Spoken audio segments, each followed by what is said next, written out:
you planning on starting an e-commerce business in 2020? Well, if you are, you'll want to watch this entire video.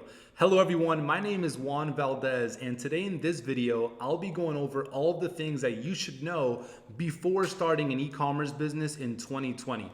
Now, I do have a decent amount of material that I will be going over with you guys in this video, but before we do, I typically like to be transparent and give you guys live updates in regards to how my e-commerce business is currently doing, either today or for the week or for the month. And that's something that I've typically done across a good portion of my videos. So if you look back and check, you'll see that I typically provide updates and show you guys how we're typically doing. So we do happen to be filming this video towards the end of the month. So what I'll do is I'll give you guys an update on the end of the month numbers. So here I have the Shopify app. I'll refresh it just so you guys can have a understanding. This is not a screenshot. So here you go. We are ending the month at $217,000 in revenue, and profit margins are roughly 36 to 37%.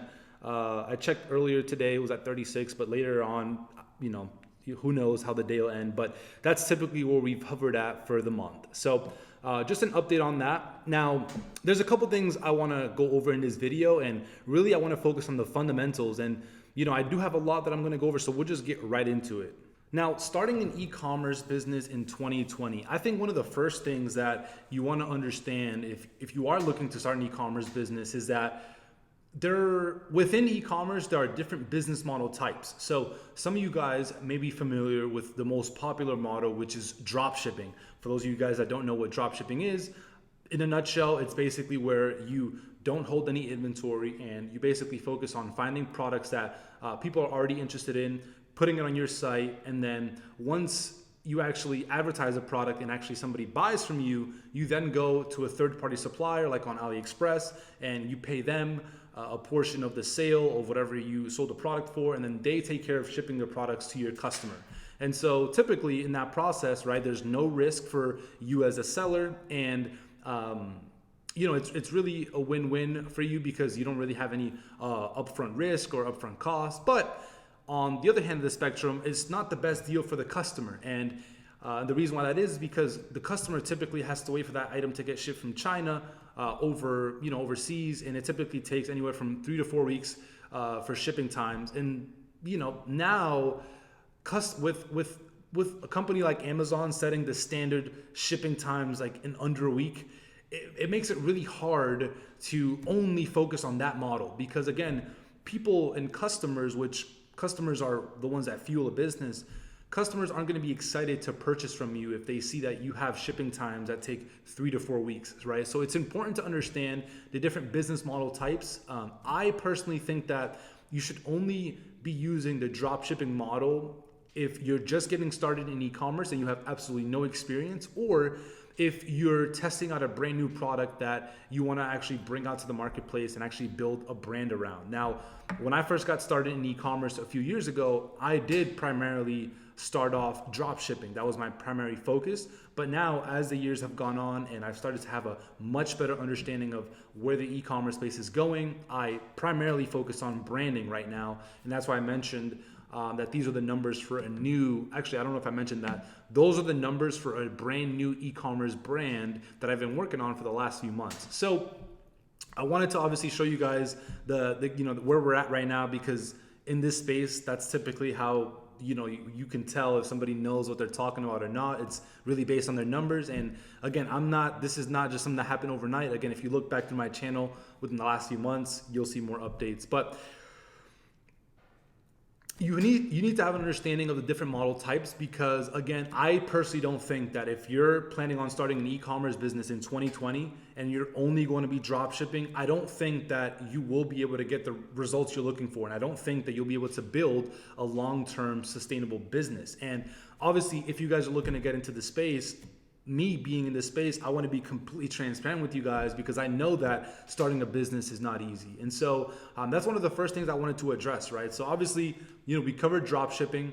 If you guys want to learn more about drop shipping, like the more specifics, you can watch other videos on my channel, but I wanted to give you guys a rough overview. Now, What I really focus on right now is really what we call here at the Ecom Incubator micro branding. We call it micro branding because we focus on finding products that are already selling really well in the market, or products that people are already showing interest in, and then we focus on initially building micro brands around that product. Now, that's something that's been pretty popular within our Ecom Incubator community. Here at the Ecom Incubator, we help people start and grow their own e-commerce business, and that's something that we're huge on, right? In case you're new to the channel, that is one of the main things that we focus on, and the reason why that is because now we're starting to see a trend between the way that e-commerce is going, right? That's the simplest way to put it. People are no longer just buying from random Shopify stores, right? People are now starting to be a lot more aware of where they're buying from. So I think that there are basically some core fundamentals that you should focus on if you're actually trying to get real results in e-commerce and actually build a business that you're actually going to get results from. So one of the first things that you want to focus on if you're planning on building an e-commerce business is obviously the product. Without the product, there is no business. There's a couple things specifically within the product. So first off, your product is your foundation. An e-commerce business all starts with the product. When it comes to deciding on what products to sell, there's no longer a need to try to shove products down people's throats. Right now, with the internet, you're able to access and see products and different things that people are already showing interest in. So what we focus on here is at the Ecom Incubator, we focus on finding products that people are already showing interest in, and then taking those products and finding more people like the ones that we saw that were already interested in that product, and we put those products in front of them, right? That's basically what we focus on. I don't try to overcomplicate it. Now, one of the things that I've realized is that there is a trend between winning products. If I took some time just studying the products that have sold the best within the last 4 years, and also the products that are currently selling really well now, at the end of 2019, and I noticed that they basically all fall under 3 categories. They either problem-solving products, products that are connected to a passion, or perishable products, meaning products that you need more than one of. If you take a second and you go and you think about any products that you see doing really well right now or that have done well in the past, I guarantee that they will always fall under these 3 categories. Now, talking about research, I think doing product research is crucial in order to avoid spending your most finite resources like your time on products that the market would never be interested in. I see people day in and day out focus on, trying to sell products that they think that the market is interested in, right? Instead of taking a step back and just looking for things that people are already showing interest in and looking for more products similar to that.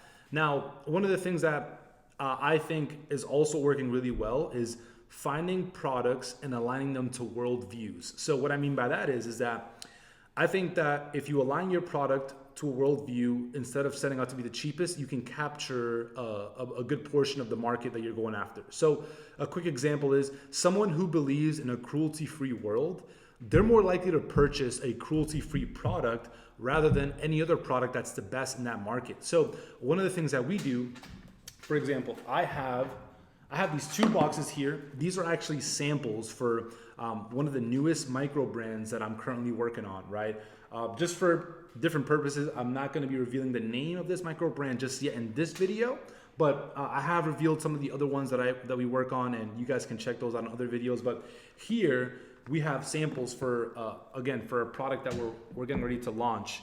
And for these products, what we have done, we understand that you cannot come into the market and simply compete on price. You can't come in and think that you're going to be able to take a product that's other people are already selling and just undercut the pricing and think that you're going to capture a piece of the market. That's not really a sustainable strategy, because then anybody else can come into the market, undercut you, and then basically you go to war undercutting each other and you eliminate all profit. So instead, what we try to do is we try to compete on value. And the way we do that is we find products that we can connect to worldview. So for example, one of the micro brands we work on is it's focused on selling women's beauty products. And for that brand, we focus on donating a percentage of profits to things like, breast cancer awareness. And that's something that has worked really well for us because, again, people will always pay to be a part of something bigger than themselves, right? So for example, now when people buy our products from our beauty products, they're women's beauty products,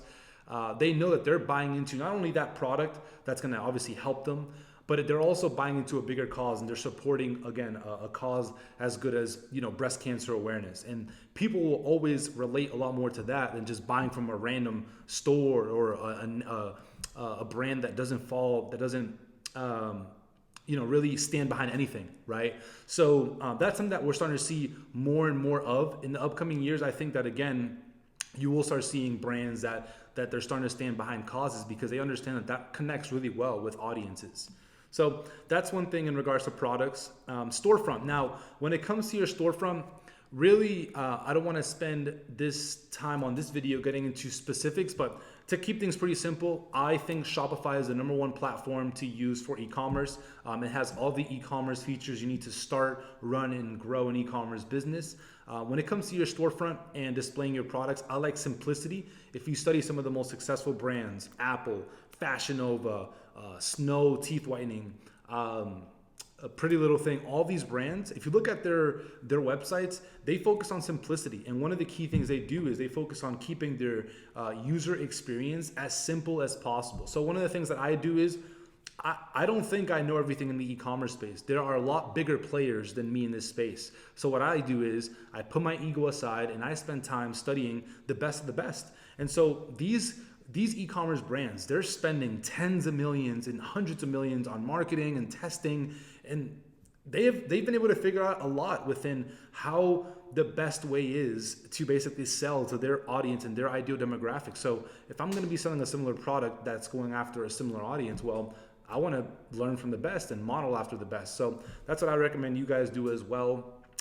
When it comes to your storefront, I think that the best thing you can do is invest into your content. When you're selling online, you're not there to physically sell, your product, right? You have to be able to have your content sell for you, because when you're buying something in person, they can show you the different angles, they can show you the benefits, the unique selling propositions, everything of the product. But when you're online, you're not there, so your content is really what does all the selling for you. Then the next thing is, I think you should always have a brand story. You should always give a background in regards to your brand and kind of how you guys came to fruition, because again, people buy into that. Transparency. I like to be super transparent about again, things like delivery times and policies. For us, when with these micro brands that I focus on, or that we focus on here at the Ecom Incubator community, we typically do order bulk orders of the products, typically either to the office or to our house. And we do focus on, again, having inventory and having a faster shipping times available for our customers, because when it comes to building a brand, once somebody purchases from you the first time and they see that the shipping time takes extremely long, they're not going to be as open to buying from you again. And no business is built on just first-time customers. All businesses are built on repeat customers. So that's one of the things we focus on, is being completely transparent. So regardless if you're drop shipping or if you're actually trying to build a brand, you want to be transparent about everything within your business, because again, your customers, especially your first customers, are going to be the most loyal as long as you are transparent with them. So that's one thing to keep in mind. The next thing is product line. No business is built solely on one product. Once you get your business off the floor, you want to focus on expanding your product line so you can do things like upsell, downsell. I got a little typo there. And then also cross-sell other products that you have available. These all help with increasing your average order value. Offers, this is huge. You want to always have offers available on your site, right? So things like spend X to get free shipping, buy one get one, store-wide free shipping. One of the things you want to focus on is not always running like crazy sales on your storefront, right? Or on your marketing, right? Because then you don't want to be known as like a discount brand or a discount seller, right? There's already people that do that. You want to be known as like a premium brand where people are getting a premium experience. People buy into premium things. When you get people used to only buying on sales and you get known as like a discounted brand, people only buy from you when you have big discounts, and you don't want that. So just something I wanted to throw out there. Now, content. you may be asking, well, why is content important? Well, again, when it comes to selling online, you're not there to physically demonstrate your products and tell people all about how awesome your product is. So your content has to be able to do all the selling for you. So we focus on basically a few different types of content. We focus on things like product shots, which is basically just pictures demonstrating the product. So we basically go in, take pictures of the boxes, what's inside of the boxes, the products being used, things like that. We also focus on lifestyle shots, which is basically pictures of your products being used in its ideal setting. So for example, if we were selling outdoor products, and we would take the products outdoors and take pictures of the product being used outdoors, because again, people like to see the product being used as well, and that typically sells really well also. So another example is like if we were selling a beauty product, like a beauty tech product, we would show lifestyle photos or videos of the product being used, typically inside the house, in a bathroom, etc. So that's that. Now, a bonus, to get these assets, people think that you need like crazy expensive equipment, like professional cameras, all these things. You actually don't. We've tried it, and it's tested. You can get really high quality content with literally just your phone. Now, obviously, I don't know if it's going to work with Androids, but I know that iPhones have really high quality cameras. So for example, you can get product shots, you can get lifestyle shots. And I also didn't talk about videos, but we do focus on getting product and lifestyle videos. And typically we do a combination of like product demonstration videos, how-to videos, buying guides, product care guides, comparisons between two products. We like to also do unboxing videos. People like to see what they're gonna get when they buy from you. So typically, literally what we would do, like for this product, and this is what we already have done, is I literally will get someone to hold the product, hold the box, and literally just go through of opening up the box and getting all the products, taking it all out and actually using the product. And I'll do it all with an iPhone camera, right? And actually, fun fact, what's actually working the best right now is actually less spammy and less professional looking ads, more native and natural ads that are recorded on like, literally on the phones. So for example, we've tested having like a professional ad being recorded and then having a simple like selfie style video of having somebody talking about using the product, and the simple selfie style video outperformed the product almost every single time, right? There's been some cases where it hasn't, but by majority, more natural content does better than professional style content. So I actually wanted to show you guys also an example. Some of you guys may be familiar with the brand Snow Teeth Whitening. They're one of the biggest teeth whitening brands right now, and they're absolutely crushing the game. If you look at, here we are inside of their ad library. If you look inside of their ad library, you'll see that, for example, one of the first ads that show up is literally a selfie ad of somebody using their product. So you can see that this was clearly made on Instagram stories. That video that, again, they are running on there is actually, again, it's literally a selfie style video of somebody's showing them using their teeth whitening device as they're doing something else. And I'm pretty confident that that video, that's not the only selfie style or natural style video that they have in place. They actually have many variations with many different people using their products, and they're making those kind of videos and running them as ads now because they work really well. So I actually wanted to throw that out there because, again, that is what we're seeing that is working right now. And again, content is pretty important. Now, when it comes to marketing, again, I don't want to spend too much time getting into specifics, but one of the things you want to understand is basically how marketing funnels work, right? So there's basically different layers to marketing funnels. First, you have top of funnel, which is basically when you're focused on getting in front of a brand new audience, people that don't know who you are. And that's basically how everybody gets started, right? Then you have middle of funnel, which is people that know of you but have not become customers yet. And then you have bottom of funnel, which is people that are ready to buy from you and they probably already have purchased from you. And then the last pillar is the loyalty pillar. These are people that have already purchased from you and people that you can then remarket to and sell to again because they're already, they already like your brand, they trust you, and they're comfortable buying from you again. Now, the reason why you want to understand marketing funnels is because you want to be able to market to people depending on where in the marketing funnel they are. So for example, one of the things that we do is for anyone that has already seen our brand before, anybody that's visited our site, we focus on running testimonial style ads, meaning ads that where people are talking about our product and the features and the benefits of it. And the reason why that is because if they have visited our site and they have not felt comfortable enough purchasing yet, it means that there is still lack of trust, right? There's a disconnect. So we want to fill in that gap by showing people like what other people have to say about the products that we have to offer. Now, if I was marketing to people in the top of funnel, I might not start off with a testimonial ad because people don't even know of my brand or of my product just yet. So I might start off with an ad that's more of like an introductory style ad, maybe an ad showing of the product being just used, right? Not really anybody talking about the features and the benefits just yet.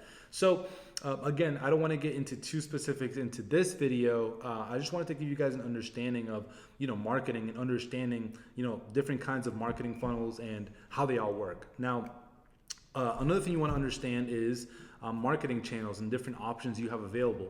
Typically, in the e-commerce space, I don't know why, but everybody primarily focuses on just Facebook and Instagram ads, right? If you look all over YouTube, all over the web, those are the main two platforms that people focus on.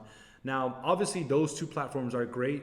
I use them and they work extremely well, but they're not the only platforms available. So you have, what we focus on is diversifying our marketing and using different channels. We call it omni-channel marketing. And we use Google ads, which actually work really well, YouTube ads, email marketing, influencer marketing. I've started testing Pinterest ads a little bit, gotten a few sales, but I'm not comfortable enough just yet. I'm still learning the platform, but maybe even TikTok ads might be one that we also try out here in 2020 and that you should too, because there's starting to be a lot of attention on there. And so I like to focus on, again, platforms that have potential customers of mine. And that's basically what all e-commerce businesses should be doing, right? You want to be everywhere your customers are, right? You don't want to miss out on any opportunity to get in front of your potential customer. You really want to focus on deciding what kind of life you want to create for yourself, because your business essentially will create your life. So if you focus on, just coming into the e-commerce space for some short-term profits, and you focus on coming in and just trying to basically only drop ship all your products and have your whole store only be drop shipping, well, that's cool, but you also have to understand that that's going to dictate, the results you're going to get from your business, and your business is going to dictate the results you're going to get in your life. So I'm not a life coach. I'm simply stating, like, if you're going to work towards anything, especially in the e-commerce space, like, at least work towards something that's very rewarding. Like, if you focus all your time on just drop shipping, you are capped at the possible results from building a dropshipping business, because you're not building any long-term assets, right? And you're not building, like, you don't hear about people buying dropshipping businesses, but you hear about brands getting acquired by bigger companies, right? For example, Movement Watches, they're an affordable watch brand. A lot of you guys may be familiar with them. They started off with a very similar model, and they were, last year they were acquired by Movado, which is obviously a huge company, for a few $100 million. So you hear about those things pretty often, right? And obviously to build those kind of brands, it does take work. It's not easy. You're coming into a space where it will take a lot of time and it will take a lot of work to actually get the results you're looking for. But at the end of the day, again, if you work on the right things, the results will be worth it. So just something I wanted to throw out there. So what I want you guys to do is, in this video, leave me a comment below. What is your goal with your e-commerce business? And what did you think about this video? Also, let me know what other kinds of videos you guys would like to see next. I know that this video, we did cover a lot, but I tried to, kind of compress it all into one video to kind of give you guys a better understanding of, what you should expect when trying to start a business in 2020. Right. So yeah, I hope you guys got value out of this video. If you did, I'd appreciate if you dropped a like on this video. Again, drop me a comment down below. And if you haven't already, join the family, hit that subscribe button, and I will see you guys on the next video. Peace.